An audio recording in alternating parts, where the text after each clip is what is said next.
Hi, I'm Rachel Neal. We're going to talk about collars and leashes and harnesses. I'm going to shout out to Susan and her dog Bear for this video, but I'm very happy that they let me know what's going on with them so that I can make this video. So we're going to go over collars and leashes. So I have these jerky strips. So with nothing to stop Jez is going to be our first demo here. So if I just toss this treat, she's going to go and eat it. So I'm going to do that just for posterity here. So I'm going to put it, I'm going to just toss it. She's going to run and get it. Okay? Nothing to stop her. So everything in your house that they want is the same thing as a jerky treat. Okay? Because they still want it. It's still a motivator. It's something they want, so they're going to go get it. So our options are, A, we could ignore it, so I can just toss the chicken. She could eat it. B, that's why I like a waist leash.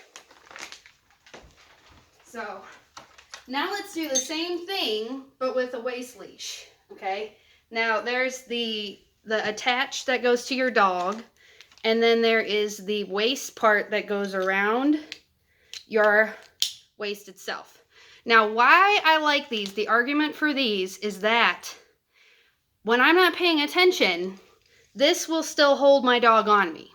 Okay? I am very distracted. I have a 2-year-old son. I get overwhelmed very easily sometimes. And so sometimes if I don't have this, I will lose my mind. So I don't know if anybody else can relate to that, but that's why I like my waist leash. So let's go ahead. You know what, and for now, I'm just going to use her collar because we're going to do harnesses right after this. So I'm going to put it on her collar. Come. So now Jez has the waist leash on her. So let's pretend this is a flip-flop. Shout out, Susan. Okay? So I'm going to toss it. Now I have the option of holding Jez back from the treat. So she didn't get the treat. She looks very sad. She's looking at the treat. So now she has to give her attention back to me. She doesn't want to. That's why she keeps looking back. Good girl, good. Leave it. And then now I can get her to leave the flip-flop alone. Okay? It's going to be a flip-flop. It's going to be trash. It's going to be a squirrel on your walk, a rabbit. It could be all kinds of things. So it's interchangeable in between, like just like these chicken treats. On the ground, waist leash is good. Now, I mean, it just depends on your schedule still. So and I go over that in my blog a bit. So whatever your schedule is going to affect when you use the waist leash. So if you know that you're half asleep in the morning, which trust me, I am too, I get it. But if you're half asleep, maybe that's a time to use the waist leash. Or maybe it's when you first, come into the house. Or maybe it's when guests come over. You can kind of use your discretion on when you can use your waist leash most effectively. But I really like them. I know there's trainers and thoughts out there that don't like waist leashes, but I'm a huge fan. So that's why for a lot of the problems, especially the people that I've been talking to, just reiterating like how important, how helpful a waist leash can be. Because even with potty training, I know where Jez is right now. She's attached to me. She can't go off and sneak because that's what they're going to try to do. And it's just almost impossible sometimes to keep that kind of attention on a dog, especially when it comes to potty training or flip-flops. So shoot out to Julie as well, who that affected, and Alyssa, lovely couple. But otherwise, that's why the waist leash is going to be important. So I'm going to keep going because we're already 4 minutes in. So usually what I'll start with is this Easy Walk harness. Okay? A lot of people don't know how to put on this harness, so I am going to kind of show you with Jez. Okay. So what I like about this harness, come, one more.